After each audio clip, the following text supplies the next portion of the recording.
일본 홋카이도에 있는 토마리 원전을 방문한 적이 있다. 호텔방 창문으로 그 모습을 처음 봤는데 갈매기 날개처럼 하얀, 마치 해안에 착륙한 우주비행선 같이 보이는 완벽한 구조였다. 토마리 원전 직원들은 자신들을 마치 데미우르고스, 즉 조물주처럼 생각하는 것 같았다. 내게 체르노빌에 대해 질문했다. 내 이야기를 들으며 연민을 담은 미소를 지었다. 우리가 일하는 원전에서는 절대로 일어날 수 없는 일이라고 했다.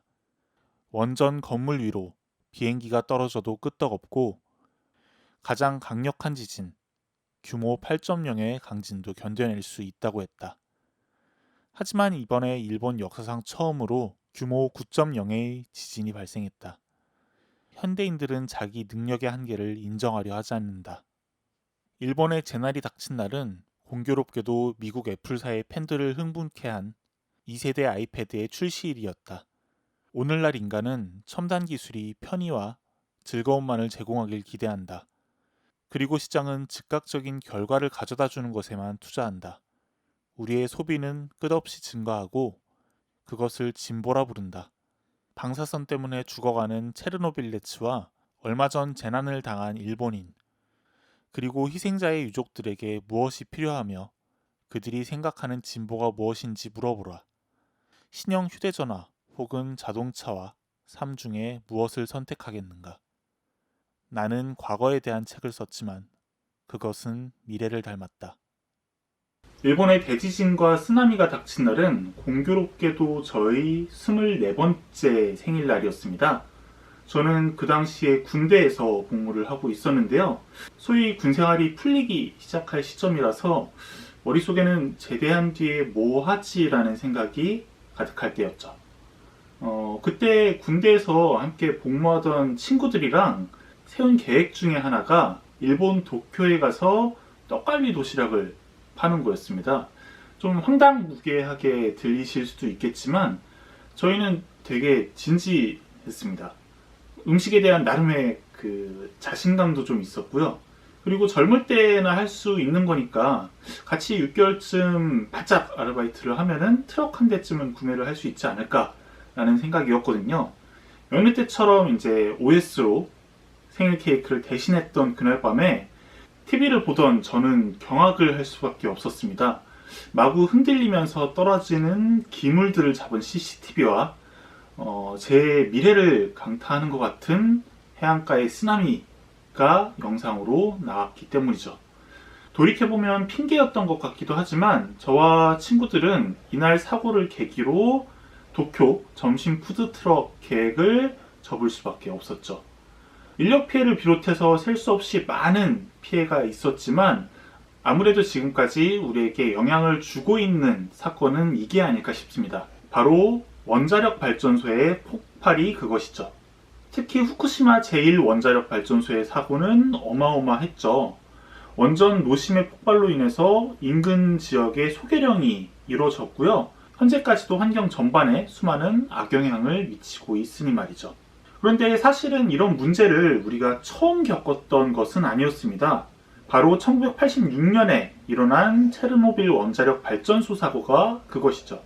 4월 26일 새벽에 발생한 이 사건은 그야말로 전례가 없는 대사건이었습니다.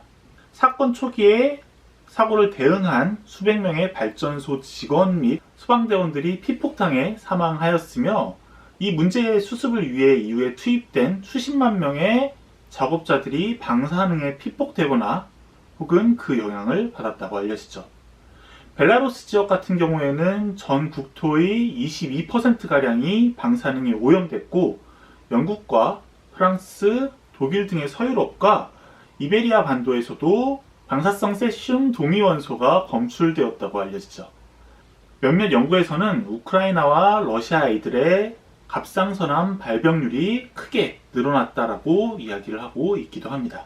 제가 오늘 소개할 책 체르노빌의 목소리는 2015년 노벨 문학상을 수상한 스베트라나 알렉시에비치의 작품입니다.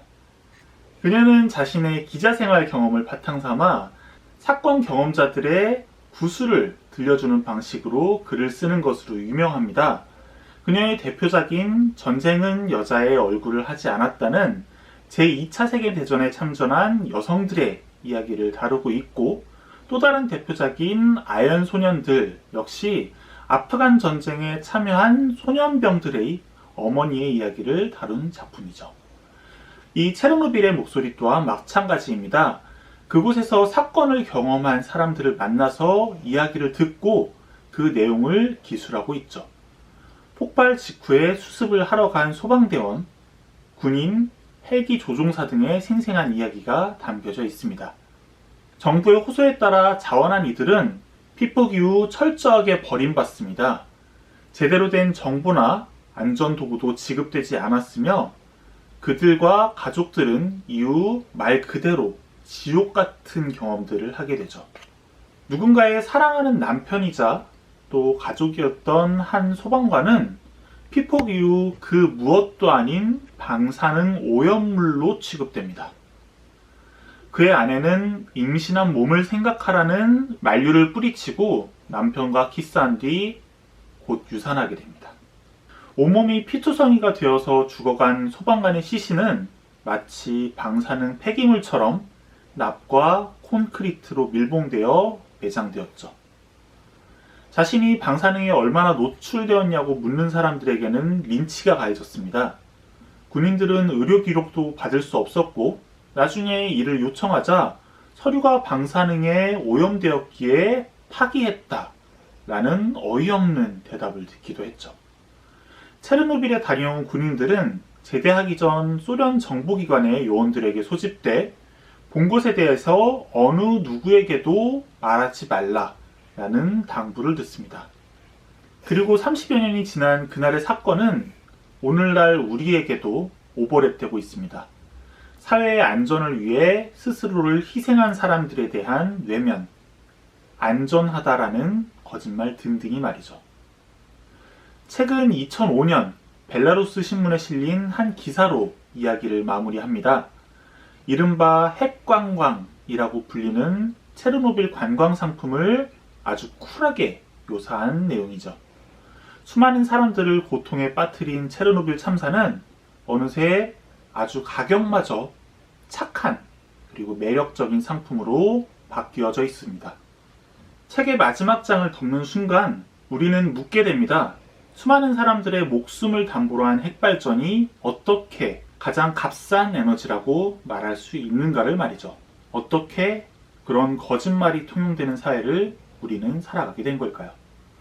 지금까지 책에 관한 이야기였수다. 책이다의 이준영이었습니다.